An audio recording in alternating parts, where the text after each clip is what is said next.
जैसे ज्योति मैम ने समझाया हमें कि कई बार ये ऐसा होता है कि जो चीज करने में आपको मजा आता था, जो चीज आप काफी इंटरेस्ट से करते थे, आगे जाके कुछ चीजें आपको होती है दूसरी जो आपको परेशान करती है, आपको उन चीजों में भी मजा नहीं आता, इंटरेस्ट नहीं आता जो आपका पैशन है।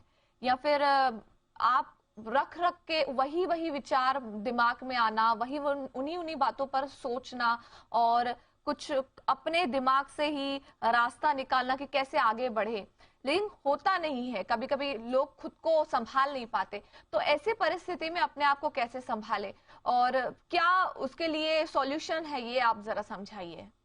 जी। तो दो मेन प्रॉब्लम्स हम देखते हैं, एक होता है डिप्रेशन और दूसरा होता है एंजाइटी, जो सबसे ज्यादा कॉमन होता है। जी। डिप्रेशन में क्या होता है, वी कीप सल्किंग। हम एक ही विचार को, जैसे ज्योति जी ने कहा, हम एक ही विचार को पकड़ के रखते हैं लंबे समय तक, जी। और हम उसी में से निकल नहीं पाते हैं। हम उसी को सोचते हैं और हम वो सिचुएशन जो है उसको चेंज करने की कोशिश करते हैं। जी सही एकदम। हमें ये एक्सेप्ट करना चाहिए कि हम कोई भी सिचुएशन को कभी चेंज नहीं कर सकते। उसमें हमारे चॉइसेस होते हैं, हम क्या कर सकते हैं वो हमारे हाथ में है। जो प्रॉब्लम वहां शुरू होता है जब हम किसी भी सिचुएशन को कंट्रोल करना चाहते हैं। हम्म। मैं एंजाइटी की बात करती हूँ, तो एंजाइटी क्या है? Anxiety is a fear of what is going to happen in the future. आगे क्या होगा, हम्म। अगर ये होगा तो। हमेशा हर एक सवाल एंजाइटी से व्हाट इफ से चालू होता है। हम्म। और एंजाइटी कभी भी पास्ट में नहीं हो सकता, इट्स ऑलवेज अबाउट आगे क्या होगा। हम्म। तो हमें आगे की फिक्र नहीं करनी है।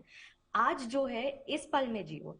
हम डेफिनेटली हम सोचते हैं कि हमें फ्यूचर में क्या करना है, but you have to focus more about living in the moment. किसी भी फियर को एग्जैजरेट ना करें, कोई भी डर को ज्यादा बढ़ावा ना दे। डर है तो उसे भी एक्सेप्ट करके उसके रास्ते निकाले, पर ना कि उसके ऊपर सोचे और लंबा विचार करे कि यही होगा, अगर मैं बाहर जाऊंगी तो ये होगा, एक्सेट्रा। हम इसे रिड्यूस करने के लिए क्या कर सकते हैं? अगर आपको लगता है कि your mental health is going down, तो हम्म। इट इज बेस्ट थिंग कि आप इमीडिएटली किसी भी साइकोलॉजिस्ट को मिलिए और आप हाँ। उनसे जानने की कोशिश करिए, उनसे बात करिए कि ये प्रॉब्लम हो रहा है, और उसकी प्रॉब्लम के तह तक जाइए। हम नॉर्मली हम जब भी कोई प्रॉब्लम होता है तो हम खुद से ही ट्राई करते हैं कि हम कैसे सॉल्व कर सकते हैं। सॉल्यूशन निकाल सकते हैं, बिल्कुल। एब्सोल्युटली। तो हम हाँ। किसी से बात करते हैं, हम ट्राई करते हैं हम कैसे सोल्यूशन निकाल सकते हैं, but not always will that work. अगर हमने ये भी ट्राई कर लिया और फिर भी अगर आपको डाउन फील हो रहा है, तो please seek help. There is no harm in seeking help. जी। और जब भी आप बात करते हैं तो you can always share about what your problem is like, और फिर किसी भी प्रॉब्लम के तह तक जाइए कि ये कहाँ से शुरू हो रहा है।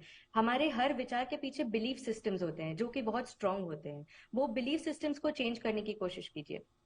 जी। उसके अलावा अगर आप नेगेटिव फील करते हैं तो एक्सेप्ट करिए। अगर आपको गुस्सा आता है तो एक्सेप्टेड कि आपको गुस्सा आ रहा है। पर अगर आप गुस्से में चीजों को हार्म कर रहे हैं, खुद को हार्म कर रहे हैं, लोगों को हार्म कर रहे हैं, तो then you know that this is not right. हर एक की हम्म। वजह अलग अलग होती है, so it's more important to understand किसकी वजह क्या है।